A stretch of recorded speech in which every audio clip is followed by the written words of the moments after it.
Buen día, el tema a tratar el día de hoy es cirrosis, encefalopatía hepática y ascitis. ¿Qué es la cirrosis? Es la fase final de las enfermedades hepáticas crónicas. Está caracterizada por fibrosis, nódulos regenerativos y pérdida de función hepática. Evoluciona con inflamación, necrosis y complicaciones funcionales. Las causas más comunes pueden llegar a ser alcohol de 60 a 70%, hepatitis B o C crónica en un 10%, obstrucción biliar del 5 al 10%, hemocromatosis del 5 al 10% e hígado graso no alcohólico. Fases de la cirrosis. Tenemos dos, compensada y descompensada. La compensada es asintomática y la descompensada puede presentar manifestaciones clínicas como ictericia, ascitis, encefalopatías y varices esofágicas.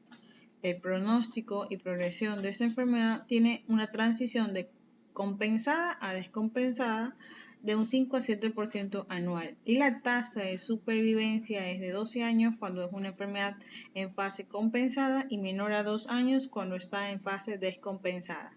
Tenemos las escalas de evaluación, que son el MEL, que sirve para el trasplante hepático, y Chilpuk, que mide el nivel de descompensación. Las limitaciones, estas no se incluyen en la nutrición.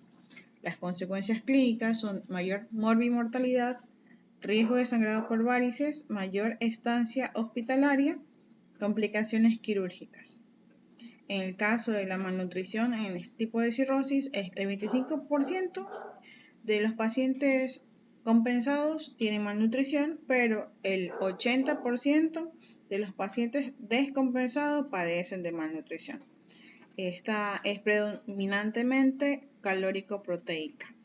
Y las causas son el hipermetabolismo, alteraciones metabólicas, disminución de ingesta, bajo apetito y absorción deficiente.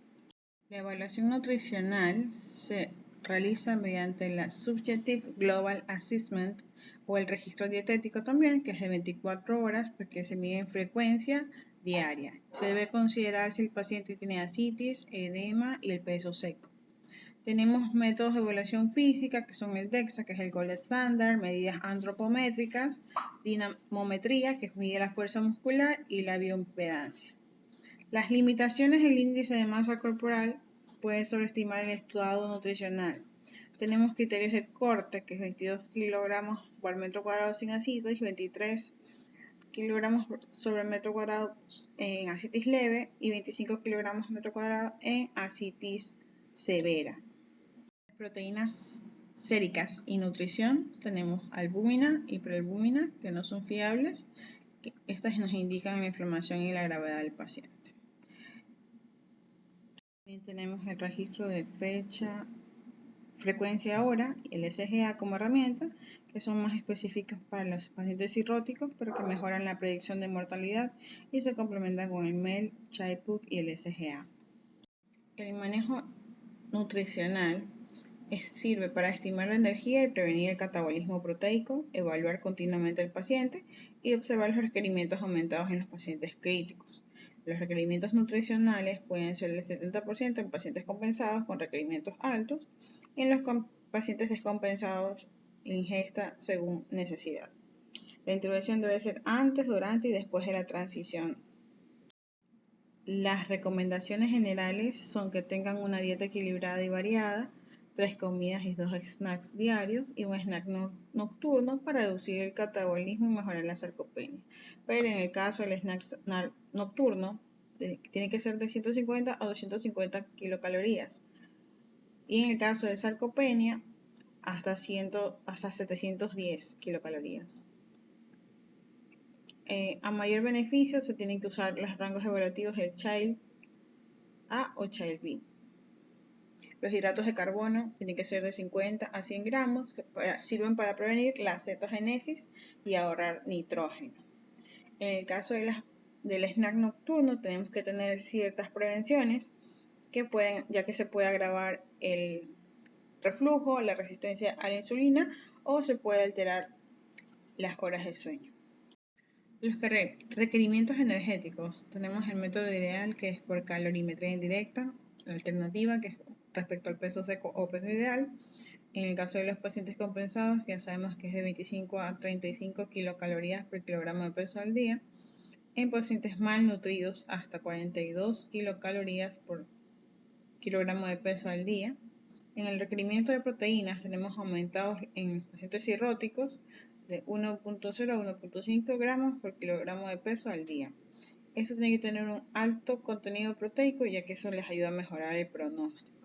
Respecto a carbohidratos y grasas, los carbohidratos deben de estar moderados de 5 a 6 gramos por kilogramo de peso al día, y siempre se tiene que monitorizar la glucosa. Las grasas tienen que ser de un 25 al 30% del total calórico, y si es necesario, en el caso de esteatorrea, suplementar con TMC.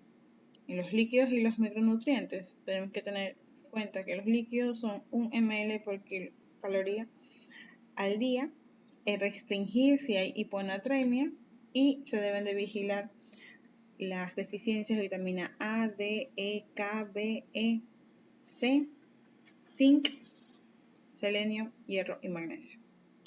En las vitaminas y minerales tenemos que tener en cuenta la D, la A y el zinc. La D por osteopenia, se recomienda siempre que estén suplementados. En la vitamina C es por el aumento del riesgo de cáncer y baja el child B al child C. En zinc, en el caso de cefalopatías, anorexia y disfunción inmune. El uso de los aminoácidos de cadena ramificada aumentan la masa muscular y reducen el amonio. Son útiles en cefalopatías, hipoalbuminemias, y mejoran la supervivencia y también el puntaje del child. Encefalopatía hepática. Está presente en el 50-70% de los pacientes cirróticos. El amonio intestinal es un factor clave, ya que este es el precursor de la encefalopatía. Este es un síndrome de deterioro de función cerebral, en gran parte reversible, que puede conducir a un espectro de trastornos neuropsiquiátricos que van desde la disfunción cerebral subclínica hasta el coma. Respecto al tratamiento nutricional, tenemos que identificar el factor principiante y eliminarlo, evitar el catabolismo muscular, garantizar sustratos adecuados. Respecto a la proteína, en esta patología no se debe restringir de forma drástica, sino tiene que ser primero en un proceso agudo, un consumo moderado y luego el progresivo, que va desde 0.6 a 0.8 gramos por kilogramo de peso al día, luego de 0.5 a 1 gramos por kilogramo de peso al día, y luego el progresivo, que es de 1 a 1.5 gramos por kilogramo de peso al día. Entre las recomendaciones proteicas tenemos el uso de aminoácidos de cadenas si hay alguna restricción, y aumentar también la proteína vegetal y láctea, y también se debe evitar el alcohol para que facilite la deglución. Proteínas vegetales y encefalopatía hepática aumentan la arginina y la acetulina, favorecen la eliminación de amonio y mejoran el tránsito intestinal y el pH fecal. Los prebióticos y los simbióticos modulan flora intestinal y reducen endotoxemia, disminuyen producción y absorción de amonio. Los efectos de los probióticos son disminuir endotoxinas bacterianas, disminuyen la permeabilidad intestinal y disminuyen la actividad de ureasa bacteriana. El uso de los pacientes cirróticos son útiles en los pacientes descompensados con encefalopatía hepática. Tienen un menor efecto en cirróticos compensados. Siguiente tema que tenemos es la ascitis. Esta es la acumulación de líquido en el abdomen, concretamente en el centro de la cavidad peritoneal, como podemos ver en la imagen. En 3 de 4 pacientes, esto se hace como secundario a la cirrosis hepática. La ascitis también puede ser producida por enfermedades renales, enfermedades cardíacas, pancreáticas, tumores o infecciones como la tuberculosis. La ascitis es una cirrosis. En la cirrosis aparece debido al aumento de presión en la vena porta y sus ramas. Estas venas llevan la sangre desde el tubo digestivo al hígado y se asocia posteriormente a una disminución de la llegada de sangre al riñón, que es el que produce el flujo sanguíneo renal, y se incrementa con la secreción de una hormona, que es la aldosterona, que hace que el riñón retenga agua y sal, disminuyendo la formación de orina. Los síntomas se producen dependiendo de la cantidad de líquido que haya acumulado, pero cuando es de grado leve puede no producir ningún síntoma. En otras ocasiones se puede llegar a acumular de 10 a 12 litros de líquido en el abdomen, que es una ascitis tensa, siendo los signos más frecuentes el aumento de volumen del abdomen, el aumento de peso, la disminución de cantidad de orina emitida y a veces también hay retención de líquido en las piernas o edema. Los síntomas más frecuentes son molestia abdominal, dolor de espalda, cansancio, dificultad para respirar, sensación de saciedad precoz con las comidas, meteorismo, aumento de ruidos intestinales y alteración del ritmo intestinal. Independientemente de estos síntomas, las personas con ascitis tienen el riesgo de infección del líquido y entonces pueden presentar dolor abdominal y fiebre. El tratamiento en esta complicación se debe basar en la restricción del consumo de sodio, específicamente en pacientes que no responden a los diuréticos. Una dieta baja en sodio de 60 a 90 miliequivalentes al día, que son aproximadamente de 1.500 a 2.000 miligramos de sal por día. Puede facilitar la eliminación de la ascitis y retrasar la acumulación de fluidos. Una restricción de menor cantidad no está recomendada, puesto hay una mala tolerancia. En las guías ASPEN se recomienda que se realice una restricción de consumo de líquidos de 1.5 litros al día en la presencia de ascitis e hiponatremia, y normalmente tiene que ser menor de 120 y 125 mil equivalentes por litro.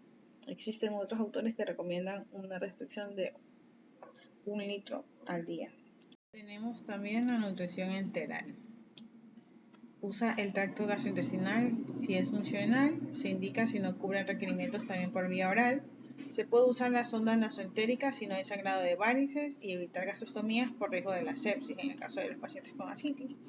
Tenemos que iniciar dentro de 24 a 48 horas si hay riesgo de desnutrición. La nutrición parenteral está reservada si no se tolera ni la vía oral ni la enteral.